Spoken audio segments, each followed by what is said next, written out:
Capítulo 156. Bom encontro. O marido já havia morrido, mas ainda estava contigo. E seja lá para onde ela também fosse mais tarde, tinha a certeza de que um dia iriam se reencontrar. Palavras da senhora Ginette, sobre a própria história de vida, ditas a Pauline, que veio a lamentar. Enquanto estava de saída, logo cedo, no dia seguinte sentido campo de trabalho, para notícias do seu esposo buscar. Aconteça o que acontecer, continue lutando. Frase da anciã para a jovem, a encorajando. Os passos noturnos repetidos agora na direção contrária com ansiedade e taquicardia. Não havia placas que lhe assoprasse o caminho, além da torre da velha catedral como guia. As ruas vazias iam apontando os acessos, à medida que carros da guarda e exército aumentavam a circulação. Uma hora depois, chegou ao portão. De novo onde foi deixada, e para um oficial perguntou. Orientada a buscar informação noutra entrada, rumou. Mal recebida na porta, e de tanto insistir, foi levada para dentro de uma recepção. Pôde ver rapidamente o marido, que lhe acalmou o coração. Mas sem permissão de visita, sequer data de saída, ou outra previsão. Pelo que foi dito, a princípio, ali não era um campo de concentração alemão. Mas não sabia se estava perto de nunca mais vê-lo, por ainda assim se tratar de uma francesa prisão. Dizem que a justiça é cega, e as regras a cada dia estão mais obtusas. Dali em diante o tempo passaria depressa quando não devia, e vagaroso em momentos necessários, deixando a jovem esposa só, e confusa. Novas lutas pessoais começando, a guerra pelo mundo acabando, e as palavras ouvidas há pouco, faziam mais sentido ressoando. Aconteça o que acontecer, continue lutando.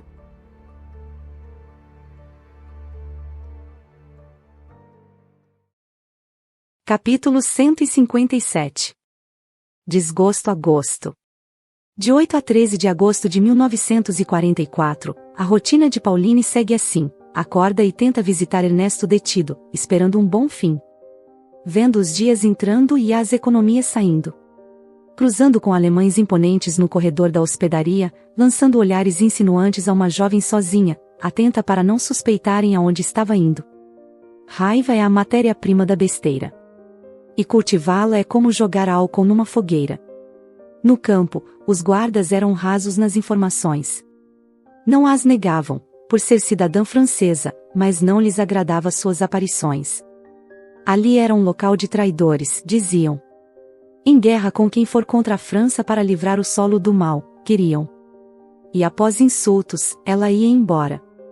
Para o quarto que já estava chamando de casa, sem notícias animadoras e preocupada sobre o rumo que daria sua história. Além da pressão do que diria a Ginette quando acabasse o dinheiro, mesmo sendo simpática senhora. O que era para ser um período curto, se alongava sem querer estar. E seguindo assim, se via sem saber o que fazer para continuar lá. Vivendo o hoje, num ciclo de ontem e amanhã. Sofrendo com o passar do tempo, como numa cadeira elétrica presa a um divã. Em 14 de agosto, os aliados chegam a Cannes e Toulon. Mas a notícia não chega logo a seus ouvidos, nem a Ernesto, que de certa forma foi bom.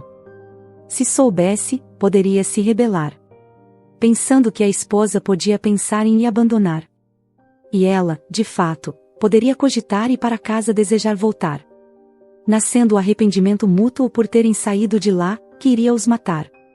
Cárcere de um lado, libertação de outro. Em dias de agouro, na folha do calendário do lendário mês de agosto.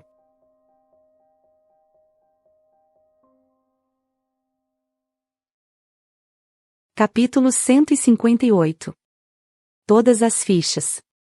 Em 15 de agosto de 1944, novas forças aliadas tropas canadenses, retomam a cidade de Falaise, no noroeste da França, ampliando o triunfo na Normandia. A cobra, na operação passada, ia se tornando dragão, na nova ação batizada, dia após dia. Seu corpo se estendia de cima a baixo da Europa, ora encorpado, ora esguio e longilíneo como o rio Reno. Contando com a primeira força de serviço especial, unindo Canadá e Estados Unidos, libertando Hyères com seu forte Port-Crow, sendo a vacina contra o veneno. Terras por onde Ernesto e Pauline ligeiramente haviam passado. A libertação das terras vizinhas contrastava com a situação atual do casal, parado acuado. Duelo em paralelo pelo mundo, sem que diretamente um no outro viesse interferir. Soluções e problemas particulares que determinavam o que viria a seguir.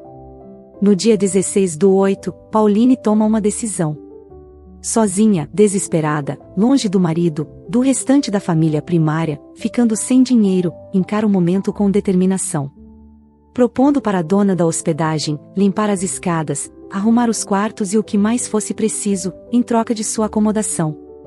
Já que uma noite havia virado dias, e de lá não pretendia sair sem o marido, mas seu futuro era uma indefinição. Em breve a fome bateria, e não via outra opção. O contexto era inédito até para a proprietária, que de imediato ficou sem reação. Hóspedes comuns, há tempos, não havia. Só alemão. Que nada pagavam, apenas deixando um valor irrisório ao trocarem de posto, que mal dava para comprar leite e pão. Esmola de humilhação. Na jovem, coragem, vergonha, fibra e medo. Que Dona Ginete entendeu, e lhe deu um emprego.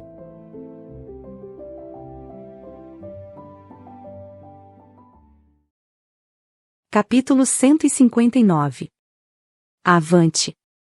Uma mulher tem os seios à mostra e as vestes amassadas, segurando uma bandeira. Na cabeça, carapuça de proteção, diante de uma paisagem com a Notre Dame ao longe, sob fumaceira. A seu lado, um menino de boi na porta, 2 pistolas. No outro flanco, um operário sustenta uma espada, com um policial abaixado e um homem com uma espingarda, de roupa escura e cartola. Há ainda uma fêmea aos pés da mulher, a venerando. Todos têm um olhar ativo e determinado. Estão sobre um monte de corpos, no chão jogados. Formando um desenho, cujo vértice é o estandarte francês num triângulo imaginário. A imagem eleva a figura principal a um pedestal, no qual, descalça e de peito aberto, lidera uma legião, se entregando de corpo e alma ao objetivo revolucionário que se lança. Uma pintura de Eugène Delacroix, de 1830, celebrando a Revolução Três Gloriosas, marcada por esperança, confiança e mudança. Num salto para o presente, em 18 e 19 de agosto de 1944, um levante da resistência francesa espalha panfletos por Paris, convocando para se rebelar a sua gente. Todos nas ruas erguendo barricadas, dificultando a movimentação de veículos alemães, enquanto aliados blindados vinham chegando. Após 4 anos de ocupação nazista, a capital do país ia se livrando. A alforria dos remotos anos da Bastilha estava lembrando. A ira do povo se expressou. Trabalhadores, mulheres e filhos, com aparatos de lavrar a terra, no uso improvisado para empilhar pedras, barreiras montou. 114 anos depois daquela tela, o quadro agora é outro. Mas o espírito de uma francesa restauração surge de novo. Definido pela liberdade, guiando o povo.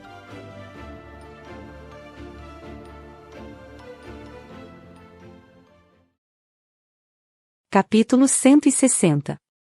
Presente e futuro. O trabalho de Pauline, no pequeno hotel, ocupava o tempo. Tornando-se mais espaçadas as tentativas de visita ao marido, no aprisionamento. Com esse intervalo dado, um dia, finalmente, conseguiu o direito a um encontro para pessoalmente com ele conversar. Mais de 10 dias passados separados, tendo um novo contato, com minutos contados, tendo que aproveitar. Um beijo e um abraço carregados de saudade abriram a conversa. Alegria e alívio por ela não ter partido, ele confessa. Atualização da situação do lado de fora, a esposa faz depressa. Sua localização, conjuntura do país e tarefas. O deixando ciente e mais tranquilo para contar o que ele, particularmente, atravessa. Condições de higiene precárias, banhos sem dias certos e pouca comida. 3 celas dividindo uns 20 conterrâneos, incluindo aquele padre que continuava lá, na mesma vida. Numa sede do serviço de trabalho obrigatório francês. Uma cópia do sistema alemão, porém voltado a italianos, mudando os sofrentes, mas copiando a acidez. Até ali, não haviam matado ninguém. Pelo visto, para fornecer propaganda de boa conduta à Cruz Vermelha Internacional, mesmo os tratando como reféns. Fabricar cápsulas de armamento e costura de tiras de couro para coldre, como rotina. Numa calma aparente, com pressão por trás da cortina. Os minutos voam, e Ernesto diz que tem um plano para sair daquela situação. Compartilha com a mulher, para caso precise confirmar uma informação. O tempo curto, acabou muito depressa. O casal se despede, aconselhando cuidado um ao outro, e pegando o bonde no ponto final, Pauline para o hotel regressa. Mais um dia vivido. Mais um dia vencido.